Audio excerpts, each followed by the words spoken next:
통곡할 만한 자리 수업 시작하도록 하겠습니다.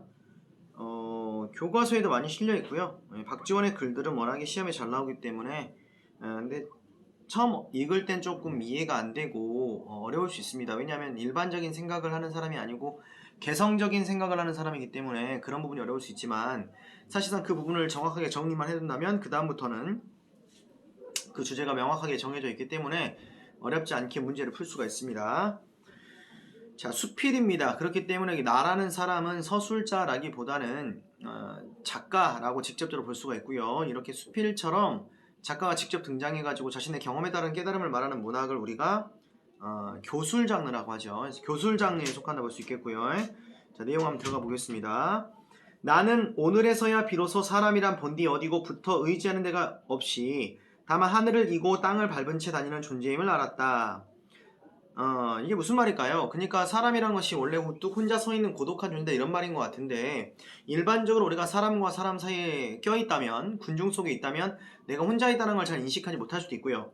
또 현대 사회 같은 경우는 도심지, 이렇게 뭐 건물 같은 것들도 있고 벽도 있기 때문에 내가 이곳에 이제 혼자 우뚝 서 있다는 느낌이 좀 덜 들지만, 옆에 뭐 기둥이라든가 벽 같은 게 하나도 없는 아주 광활한 벌판에 나 혼자 우뚝 서 있다면 세상에 나 혼자 우뚝 서 있는 게 인간이구나 라는 것을 더 강하게 느낄 수 있겠죠.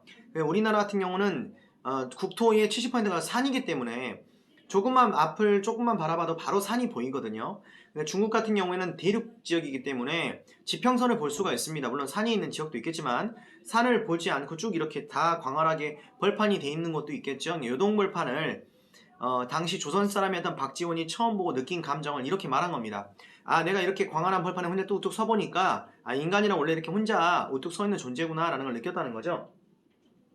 말을 멈추고 사방을 돌아보다가 나도 모르게 손을 이마에 대고, 자, 멀리 볼 때 우리가 이렇게 보지 않습니까? 자, 이 자세를 말해요. 이마에 대고 말했다.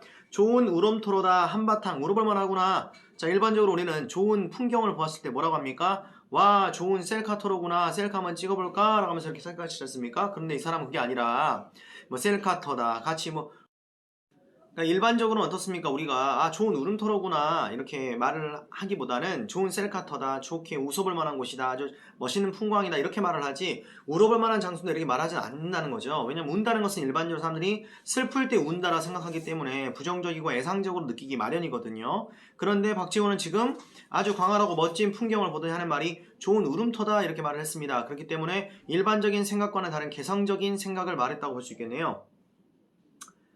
정진사가, 이 정진사라는 사람은 실존 인물이기도 하지만 옆에서 대화를 하면서요, 우리 일반적인 사람들의 생각을 대변하는 사람으로 나옵니다. 이 천지간에 이런 넓은 안개를 만나 호련 울고 싶다니 그게 무슨 말씀입니까? 하기에 나는 참 그렇겠네. 그러나 아니거든. 무슨 말입니까? 네 말이 그래 일반적 관점을 맞을 수 있겠지만은 꼭 그 말이 옳은 것만은 아니다. 내가 지금부터 내 설명을 해보겠다. 이런 말이 되겠죠. 사람들은 다만 안다는 것이 희로 애락 애호요 7정 중에 7가지 감정 중에 슬픈 감정만이 울음을 자아내는 줄 알았지, 실정이 모두 울음을 자아내는 줄은 모를 깹니다. 기쁨이 극에 달하면 울게 되고, 노여움이 사무치면 울게 되고, 즐거움이 극에 달하면 울게 되고, 사랑이 사무치면 울게 되고, 미움이 극에 달해도 울게 되고, 욕심이 사무치면 울게 되는 7가지 감정이 다 울음을 유발할 수 있다는 얘기를 했고요. 구조 반복이란 표현법이 쓰였습니다. 자, 어떤 사람이 만약에 연말에 시상식 할 때요, KBS 연기대상 누구 발표했는데 그 사람 나와서 울 때, 그 울 때는 그럼 그 사람 슬퍼서 우는 거냐? 그건 사실 기뻐서 우는 거죠. 이런 식으로. 또는 어떤 사람이 나를 자꾸 분노하게 하는 거죠. 근데 이 사람에게 분노를 표출할 수 없으니까 막 참고 있었는데 계속 분노하게 깐족깐족 되면 나중에 그 사람이 억울해가지고 울지 않습니까? 이런 것들은 분노가 극에 달해서 우는 거기도 하거든요. 이런 식으로 모든 감정이란 건 다 눈물을 자아낼 수 있다는 것을 이렇게 열거를 해줬습니다. 답답하고 울적함 감정을 확 풀어버리는 것으로 소리쳐 우는 것보다 더 빠른 방법은 없소이다.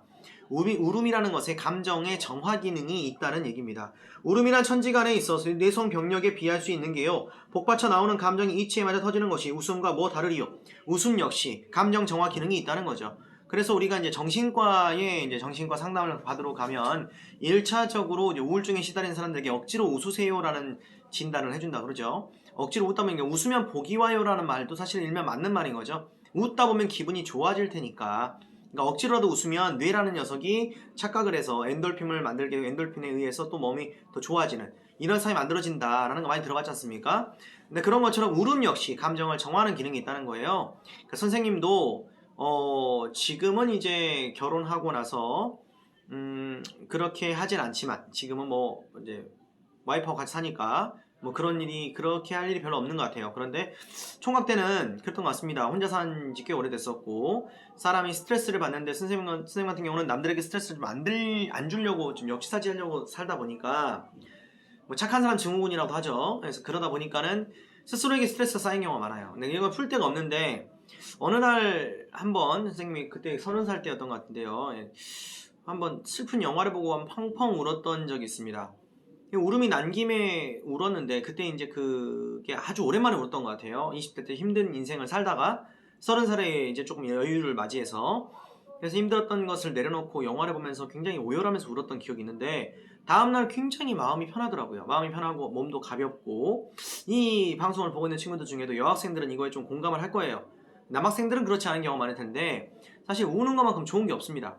나중에 선생님이 또 알고 있는 정신과 의사에게 물어보니 그분도 하는 말이 내가 이제 한 번씩 이제 마음이 좀 그럴 때 운다라고 했더니 굉장히 좋은 정신적 치유법을 쓰고 있다고 하더라고요.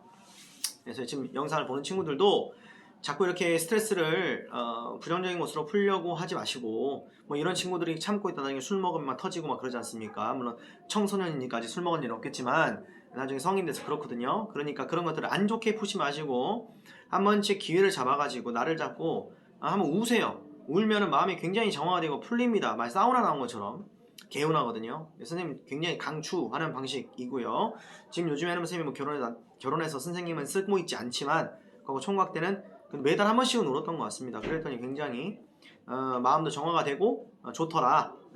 정화법을 추천을 드립니다. 여기 박지원도 웃음과 울음이라는 건 전부 다 감정 정화의 기능이 있다는 것을 똑같이 얘기해주고 있네요.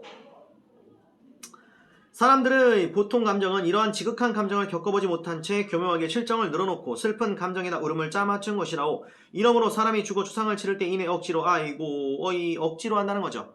감정에 복받쳐하는 것이 아니라 가짜 울음이 되겠네요. 부르짖는 것이지요. 그러나 정말 칠정에서 우러나오는 지극하고 참다운 소리는 참고 억눌리어 천지 사이에 쌓이고 맺혀서 감히 터져나올 수 없소이다. 저 한나라의 가의는 자기의 울음터를 얻지 못하여 참다 못하여 필경은 선신을 향하여 한번 큰 소리로 불부짖었으니 유배를 갈 때 너 이제 유배 이렇게 말했단 말이야. 너 이제 어떤 형벌 받았어 라고 할 때 사실 그때에 내가 울었으면 그 이제 울음터에서 내가 울었다면 사람들이 이해를 하겠죠. 아, 사람 어떤 형벌을 받은 거에 대해서 되게 슬프구나. 근데 이 사람은 유배를 가던 길에 갑자기 아무런 그런 시도 어떤 그 신호도 없이 갑자기 울음이 터져 나와가지고 그 참다가 갑자기 우니까 옆에 사람들이 당황하겠죠. 우리 그런 경우도 있잖아요. 그러니까 누가 내가 전혀 이 사람을 울리려고 한 행동이 아니었는데 갑자기 내 앞에서 운다라는 것은 사실 내 행동 때문에 울었다기보다는 어떤 행동들이 쌓여와서 그것이 내 앞에서 표출된 거거든요. 그런 것처럼 아무 이유 없이 울었다면 그 사람은 감정을 참고 있었던 거죠. 이 한나라 가이란 사람은 진정한 울음을 운 사람은 맞습니다. 왜? 참다가 터진 사람이기 때문에. 그런데 울음터를 잘못 선정한 사람이죠. 남들을 당황하게 하는 그런 울음터를 선정한 사람으로서의 가의를 소개하고 있는 겁니다. 중국 고사를 인용하고 있다 볼 수 있겠죠. 필경은 선실을 향하여 한번 큰 소리로 울부짖었으니 어찌 사람들을 놀라게 하지 않을 수 있었으리요. 그래 지금 울만한 자리가 저토록 넓으니 나도 당신을 따라서 한바탕 통곡할 터인데 정진사가 이렇게 말한 거 보니 박지원의 말에 대해서 어느 정도 일면 이제 동의를 하는 것 같죠. 실정 가운데 어느 정을 골라서 울어야겠습니까? 베스킨라빈스 써리원 이 말이네요. 그러니까 어떤 감정을 골라서 울어야 되죠? 라고 말을 하니까 또 예를 듭니다. 자, 이 예를 들은 갓난아기의 비유법은 문제로 굉장히 자주 출제가 되기 때문에 잘 보셔야 될 것 같아요. 갓난아이에게 물어보게나 아이가 처음 배 밖으로 나오며 느끼는 정이란 무엇이요? 처음에는 광명을 볼 것이요. 다음에는 부모 친척들이 눈앞에 가득히 차 있음을 보리니 기쁘고 즐겁지 않을 수 없을 것이요.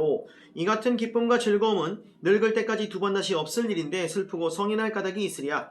그 정인즉 응당 즐겁고 웃을 정이련만 도리어 분하고 서러운 생각에 복받쳐 하염없이 울부짖는다. 혹 누가 말하기를 인생은 잘나나 못나나 죽기는 일반이요.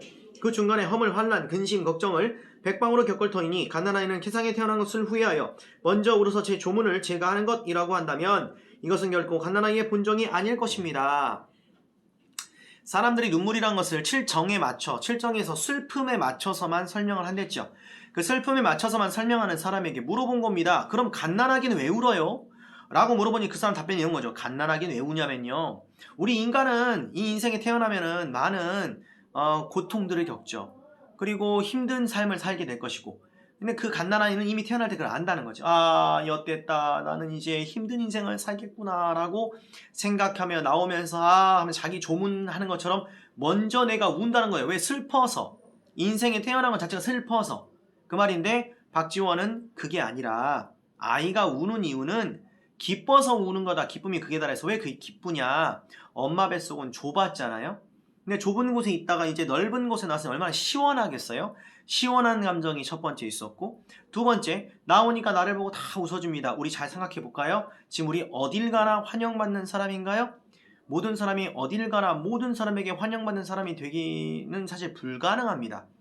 나를 모든 사람이 좋아할 수는 없어요. 누군가를 날 싫어할 수도 있습니다. 인생을 살다 보면 그런 일들 많이 맞닥뜨릴 텐데, 모든 사람이 날 좋게 만들려고 노력하게 되면 굉장히 자신이 피곤해질 것이고, 그렇게 행동했음에도 불구하고 나를 싫어하는 사람이 있기 때문에 난 또 자괴감이 들 거예요. 그렇게 살지 마시고, 아, 나를 싫어하는 사람이구나. 그러면 나도 그 사람 안 보면 돼요. 간단합니다, 굉장히. 그리고 나를 좋아하는 사람, 또 나를 잘 챙겨주는 사람, 그 사람들에게만 잘하고 살아도 인생은 굉장히 짧습니다. 괜히 힘든 사람들하고 엮여가지고 힘들어하지 마시고요.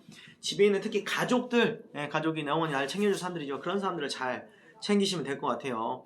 그런데 이 가족들 역시 내가 늘 찾아가다가 늘 반겨주진 않거든요. 근데 이 갓난아이는 어떻습니까? 막 태어났을 때 갓난아이 태어났다가 못생겼다 이상하다 이러면서 갓난아이를 싫어하는 사람은 없죠. 아, 우리 집 아이가 태어났네. 그러면 다 방긋방긋 웃으면서 엄마야 아빠야 하면서 다 기뻐하잖아요. 그러니까 이 아이 입장에서는 모두가 반겨주고 내 다 가족인데 싫을 이유가 없죠. 그래서 답답한 곳에 있다가 나왔기 때문에, 그리고 모든 가족들이 날 반겨주기 때문에 기뻐서 그렇게 우는 것이지, 어떤 사람이 혹자가 슬픔에 맞춰서 인생이 힘드니까 이렇게 우는 거다라고 말하는 것은 안 맞다, 이렇게 말을 한 겁니다. 자, 이건 표면적인 의미고요. 박지원은 당시에 이제 북학파, 그러니까 중국을 배우자는 입장이었기 때문에, 청나라를 배우자는 입장이었기 때문에 이걸 이제 어떻게 비유를 볼 수 있냐? 갓난아이는 조선민중 으로 볼 수가 있고요. 뱃속은 답답하댔죠? 조선에 폐쇄된 경제라든가 결선에 폐쇄된 사회 등을 말을 하고요. 넓게 튀어진 곳은 중국의 선진 문물 등을 상징할 수가 있습니다. 자, 계속 보겠습니다. 아이가 이 어미 태 속에 자리 잡고 있을 때 어둡고 갑갑하여 얽매이고 비좁게 지내다가 하루아침에 탁 트인 넓은 곳으로 빠져나오자 팔을 펴고 다리를 뻗어 정신이 시원하게 들 터이니 어찌 한번 감정을 다하도록 참된 소리를 질러보지 않을 수 있으랴 서리법.